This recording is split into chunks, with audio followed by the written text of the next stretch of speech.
Yeah, I'm doing multiple of these today because there's a few videos which I think are interesting enough to me and potentially have to make enough. What to do today? A minute to do a thing too simply hard to say, but harder still to do it. A minute to do it for the devil. For the beat it to do it a quarter to do with the devil. For the beat it to do it a quarter to do with the rat and the devil comes in. Here's the drum. A minute to do today. A minute or two to sit in solemn silence on a dank dark dock awaiting. To sit in solemn silence on a dank, dark dock in a pestilential prison with a lifelong log, awaiting the sensation of a short, sharp shock.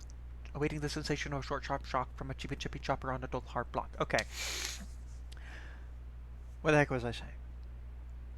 Right. I'm doing multiples of these today. Just because I feel like I have a good energy here based on the fact that I ate a large salad and it didn't make me feel full at all because salads are a lie. And then there's multiple things that just came out today which interest me enough to want to watch them and think that maybe I'll have an interesting response to them and that people might kind of want to watch them. And I guess I'm not reacting to a strong bit email today. I'm sorry to break your hearts. Anyway, this one, it's a style theory channel which I find interesting. More than I expected to. Still my least favorite of the theories right now, although, you know what, does feel like video game theory's gone a little bit downhill, because he's kind of just reacting to a lot of independently made Freddy ripoffs that I don't think anyone cares about. They're still entertaining, they still give me ideas, but like, anywho, don't have a very strong opinion on Taylor Swift. My brother was into her for a while, like 10 years ago. There we go. Cult of Taylor Swift. That could literally mean anything, I wouldn't be surprised. It's me. Hi, I'm the theorist, it's me. Feeling uncomfortable. Theory time, everybody agrees. I'll prove pop icons are the ones brainwashing all their fandoms. Trust me, it's exhausting, always trashing someone else's hero.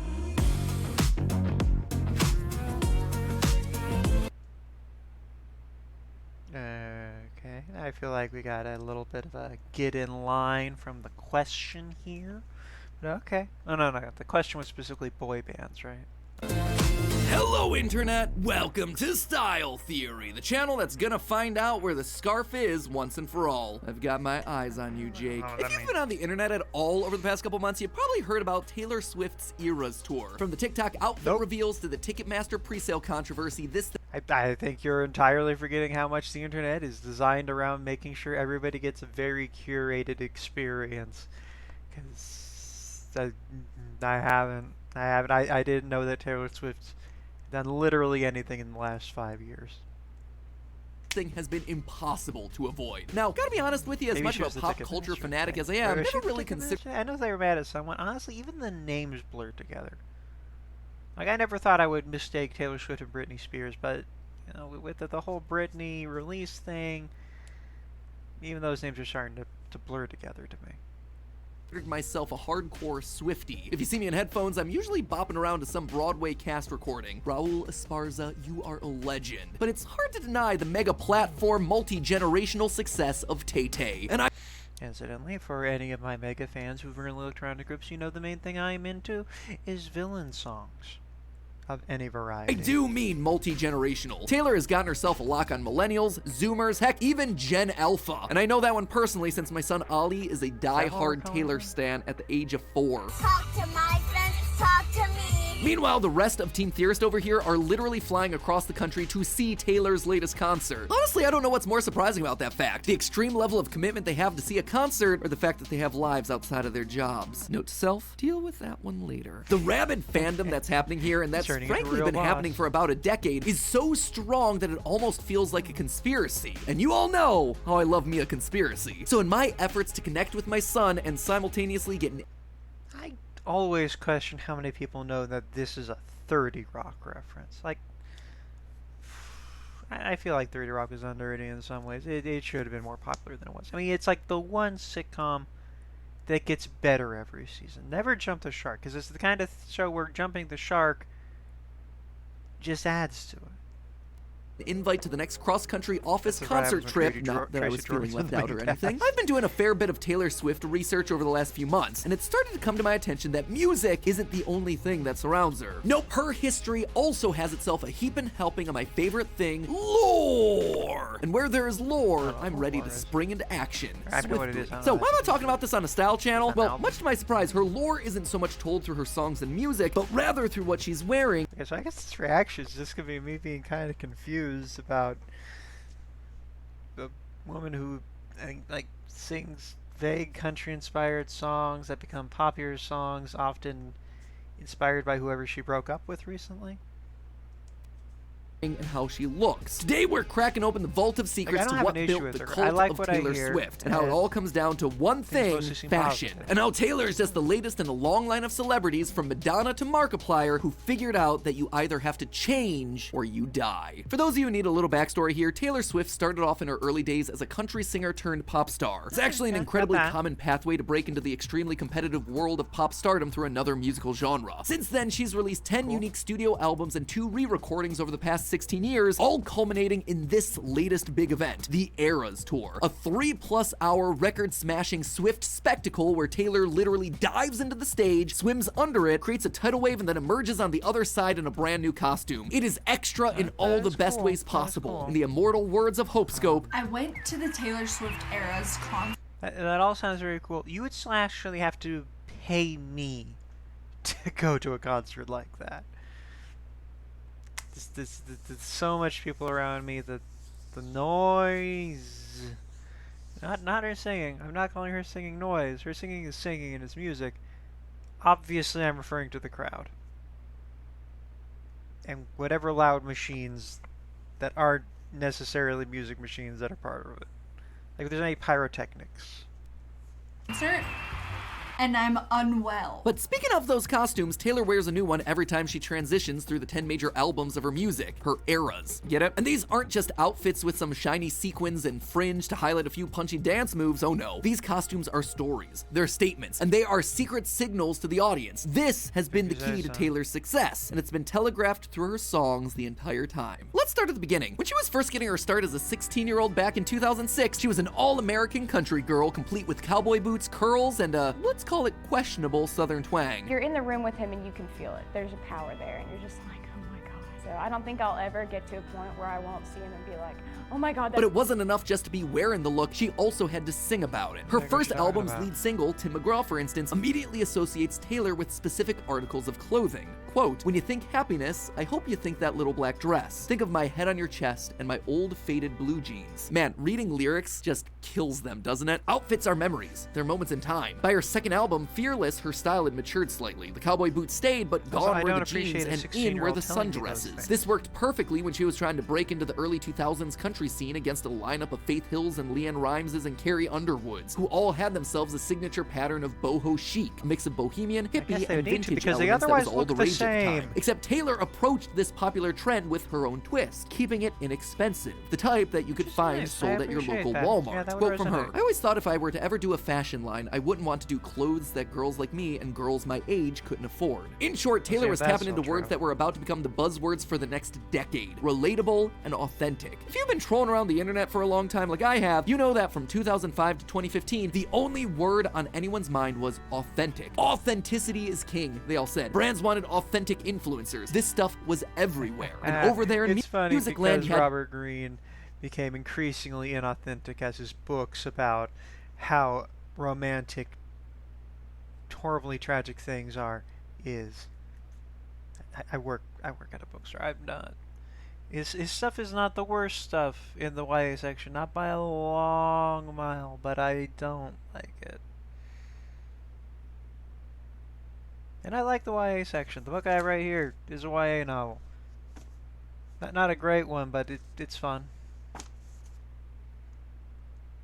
Taylor who understood the assignment to a capital T. In appearances, her wardrobe looked like clothes any high schooler would be wearing because that was her target audience. She was pretty enough to be your aspirational friend, the one you were proud to be. Okay, because now I got the YA thing is please somebody write a good YA vampire romance novel, because like I want to complain when teens are still coming in and buying Twilight, but like, if that's what they want, what else am I supposed to recommend to them? Crave? No, I would rather Twilight sells better than Crave because those are still hardcover with crinkle cuts.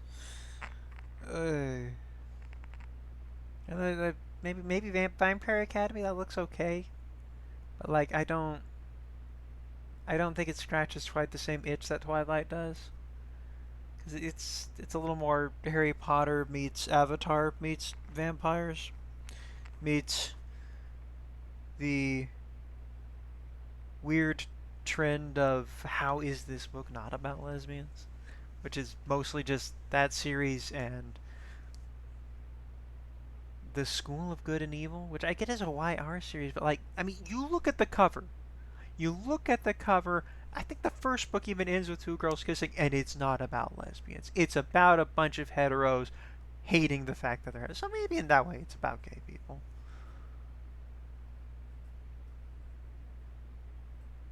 Huh.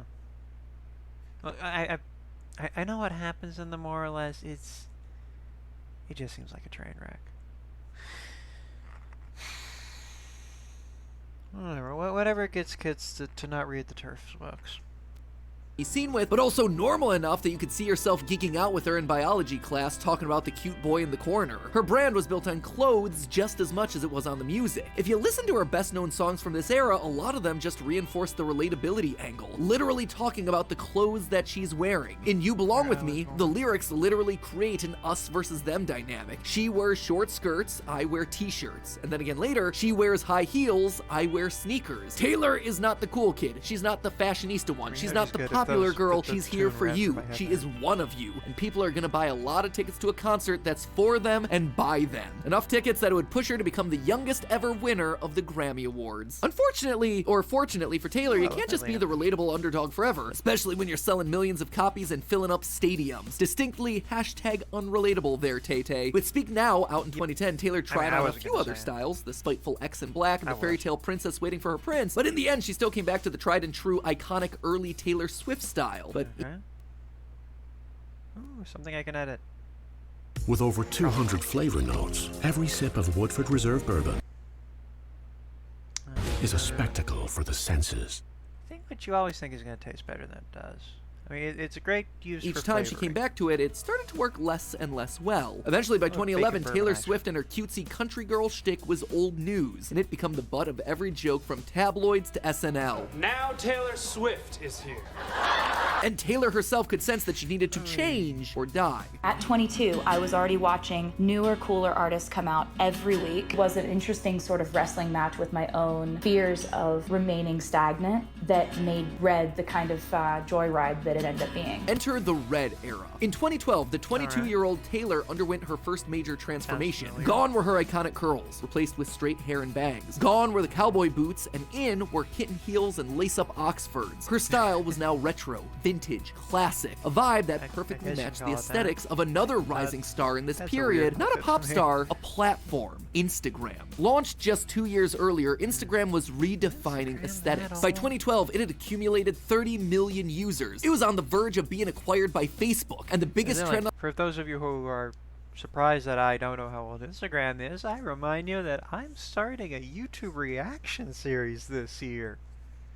Started a YouTube reaction series this year. On the platform, #Throwback Thursday, where old retro vintage photographs were being shared to the masses. Even Taylor's own first Instagram post was a throwback, an antique photo of her grandmother. In short, Throwback Thursdays were the perfect blending of old nostalgic vibes and the modern new social media revolution. And Taylor's style then became the embodiment of that vibe. Young enough for the hip millennials on the platform, but also safe enough for the old guard. In this style evolution, Taylor sent the message that she was classic and established, but also something brand new. And while the abrupt change in her what's his name?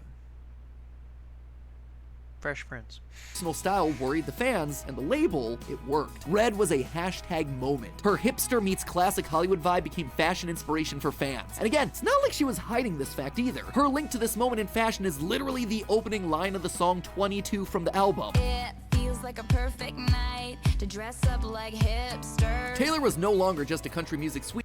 I can see how that could be even jarring for some fans, because like this is already an almost perfect departure from the country western-ish pop thing. All right, I'm interested. Sweetheart, she was now a general music icon. But if Red wasn't a big enough shift for you, take a look at 1989. That cover remind you anything? Well, if you were posting selfies back in 2014, it should. This is the artsy, vintage-inspired aesthetic that dominated the mid-2010s. Polaroids were specifically huge on social media sites, especially Instagram and Tumblr. Faded. Between washed-out filters and setting white borders on your photos, the vintage yet city chic vibe was hashtag goals. And Taylor, looking to rebrand as a pop star, was ready to take her style to the next level. New sound, new look. So she 'cause cut it her really hair sounded into a long Western bob, red. put on some red lips and rosy cheeks, just like she sings about in the song Wildest Dreams from the album, and fully Oh, that sounded embraced really that New York Western. City chic. The old Taylor was officially dead, long before it ever ended up in a song, and it's here that her career exploded. She was everywhere, walking runways with models and rubbing elbows with the stars at the Met Gala. I think this Again, clip look the largely same as sums her. it up. Taylor Swift is the music industry. And it was all because she'd Yeah, figured and out I know how to there's some play the truth in game. that. People couldn't get enough of the new Taylor. And she didn't just rock the streets with her cat eyes and bright outfits either, she rocked the internet. If you weren't there at the time, you might not have known that Taylor Swift was an actual Tumblr icon. She dominated the realm of flower crowns and gift sets, posting pictures of her iconic looks, Yeah, that's childhood not the photos, perfect and Tumblr I casual was snapshots ever of her on. life. Tay-Tay was talking about everything from funny videos to cookie recipes to cats, especially cats. But most importantly, Taylor's online profile showed that she had changed alongside her fan base. Her online presence, down to the filter, had a vibe mean, that her clothing online was no Swifties longer love. affordable? Taylor Swift wasn't just a pop star anymore, she was an online style influencer, and one that you wanted to be friends with. By the way, Taylor, if you want to be buds, my DMs are open. Totally down to share cat pictures. My cat is pretty cute. At MattPatGT, That's not a MattPatGT. cute Just, cat. That is just an putting that one out elegant into the cat. universe. A cool After cat. 1989, the album, not the year, Taylor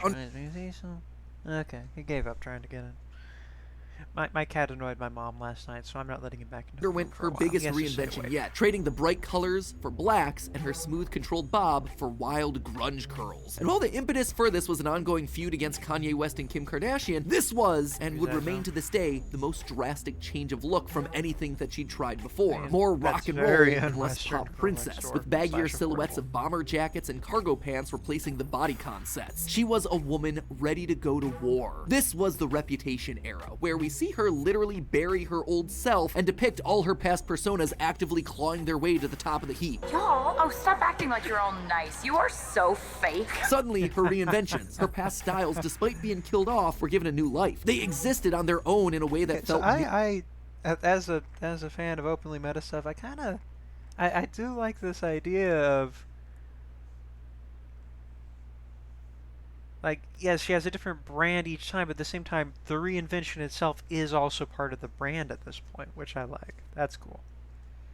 New and unique. Suddenly, Taylor wasn't just a singer, she had a narrative arc. She had herself characters. She had lore! And honestly, this is the pattern of how her career would continue to evolve from this point forward. Every new album doesn't just mean new music, it means new style. A brand new Taylor to add to that character roster. You could literally do a Super Smash Brothers roster out of Taylor Swift personas. And while I could certainly go into depth into each and every one of these different he's back. eras and their respective styles, I think you get the point. That said, there is one last era that I want to call out. You see, when Okay. COVID hit, her Lover tour was cut short, forcing her to pivot yet again. This time she went full-blown cottagecore with her next two albums, Folklore and Evermore. Okay, Complete Folklore is one.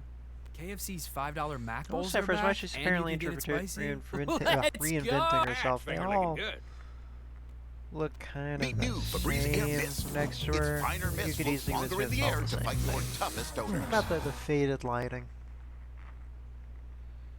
Complete with fluffy braids, oversized coats, flowing ruffle dresses, and woodsy landscapes. And these two albums appeal to one group in particular, Gen Z. Having conquered every millennial out there, it was time to get herself a new audience. Cottagecore was all over 2020's TikTok, with indie and folk artists becoming more popular on the platform. And with the pandemic being, you know, the pandemic, those cottagecore escapist that vibes were a big help for those stuck in isolation. Their success, and Taylor seeing that success and then transforming herself in order to ride off of it, created a new generation of Swifties, giving Miss Taylor a massive TikTok fan base. And then came Midnights with its lavender, hazy 70s glam, full of vintage-inspired knitwear and soft color palettes, and bringing Taylor to a full set of 10 distinct Like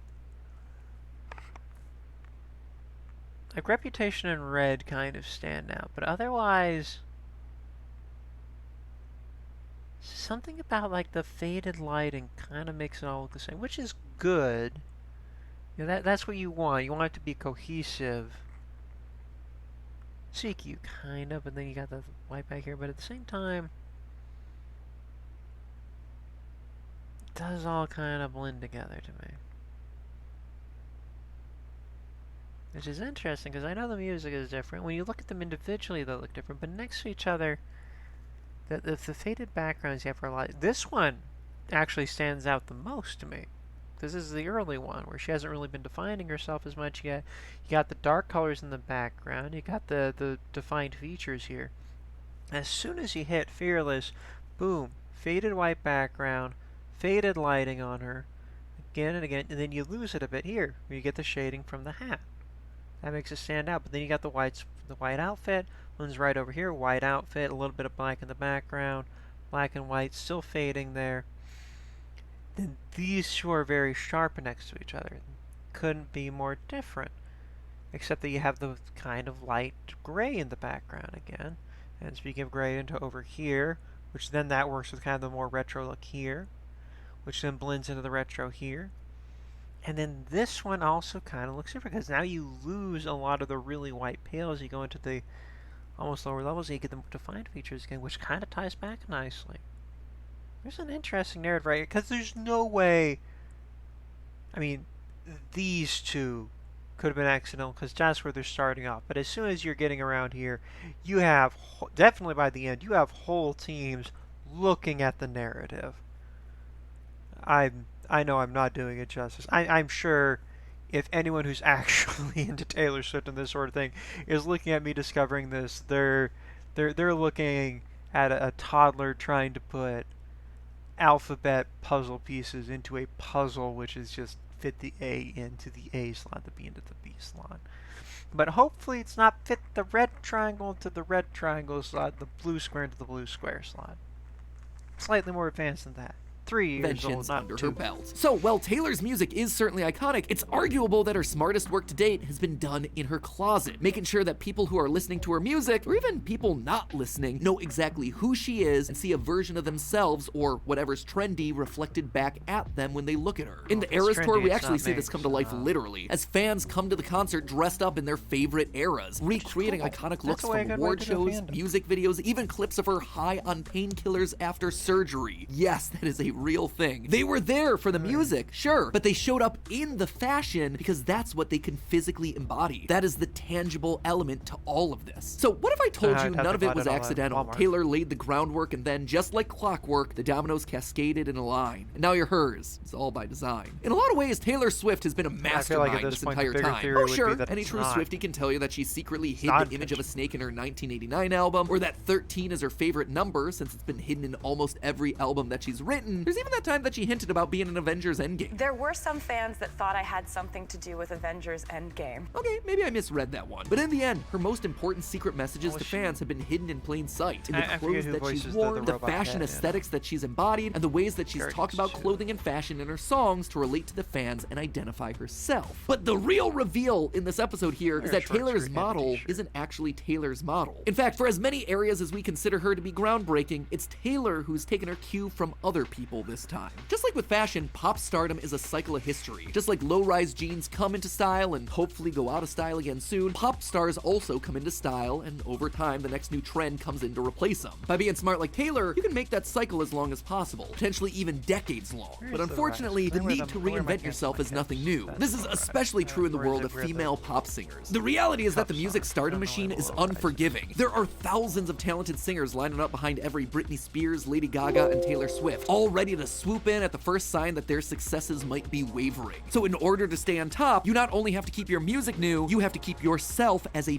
person new. The Netflix documentary Miss Americana does a great job of actually talking about how reinventing your style as a pop singer isn't a matter of fun, it's a matter of survival. In other words, when we see pop stars like Taylor reinventing themselves, it's because audience burnout and boredom are constantly chasing them. It's not about finding something new and cool in your wardrobe, it's about staying ahead of becoming obsolete. If you think I'm exaggerating, name for me some top top female musicians that have withstood the test of time. I asked around the office, and the two most frequent answers wound up being Beyonce and Madonna. Well, look at their histories of fashion and music, and you'll see them model the exact pattern that Taylor's following now. For instance, when Beyonce began her career with Destiny's Child, she wore classic R&B inspired ensembles to match the rest of the group. But as soon as she went solo, she immediately transitioned to bodycon dresses and stilettos. A few years later, she launched a whole new persona, Sasha Fierce, along with a completely different ultra-fierce fashion aesthetic that included black leather and oversized jewelry. With the release of Lemonade later on, Beyonce shifted her fashion sense again into a heavy Southern Gothic style, and African fabrics that made her fashion and her political values her brand. Then there's Madonna, the OG, the queen of reinvention. I would even go so far as to say that she may have set the rule for the reinvention roadmap well before anyone realized what she was doing. From the beginning, as a Marilyn Monroe-esque material girl, to a rebellious wild child doing not monetization-friendly things in religious attire, to her stint as a dance pop cowboy, and then as a 50-year-old pimp grinding up on the dance floor at the local club, Madonna set the stage for exactly what we're seeing Taylor Swift do now. It's a career that managed to span over 40 years, which honestly sounds exhausting. If I was Madonna, I'd be retired on a beach somewhere where no one can ever ask me who am I wearing ever again. Seriously, aren't you valued at like $1 billion at this point, Madonna? You could take a break. You don't have to be going around on Jimmy Fallon trying to use the word swag unironically. And look,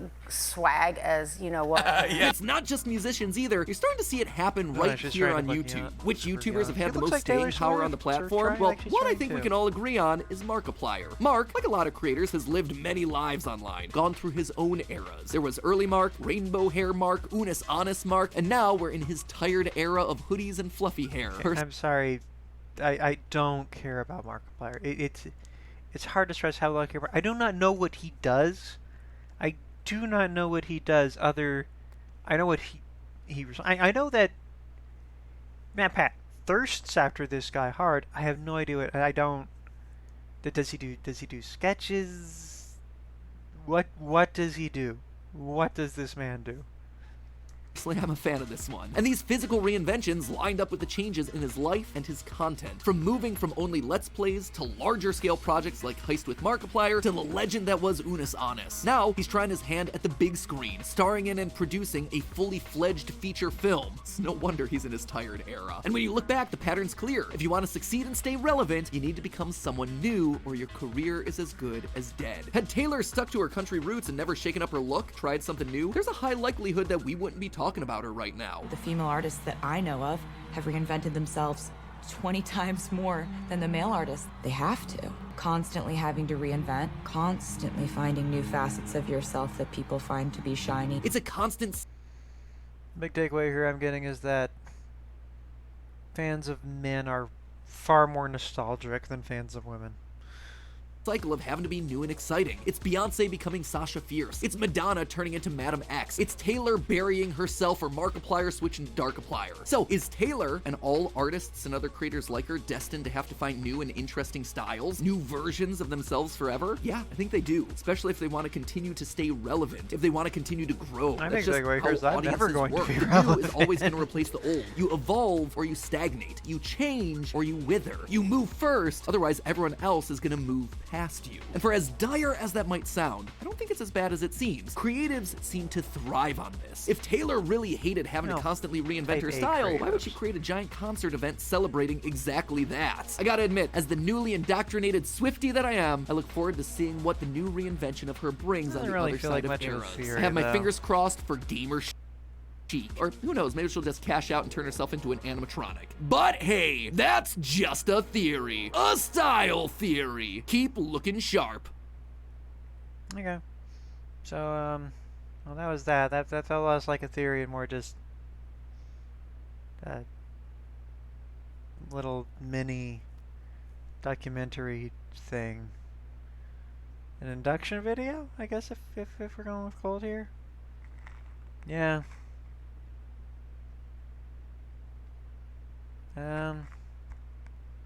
Like, comment, and subscribe.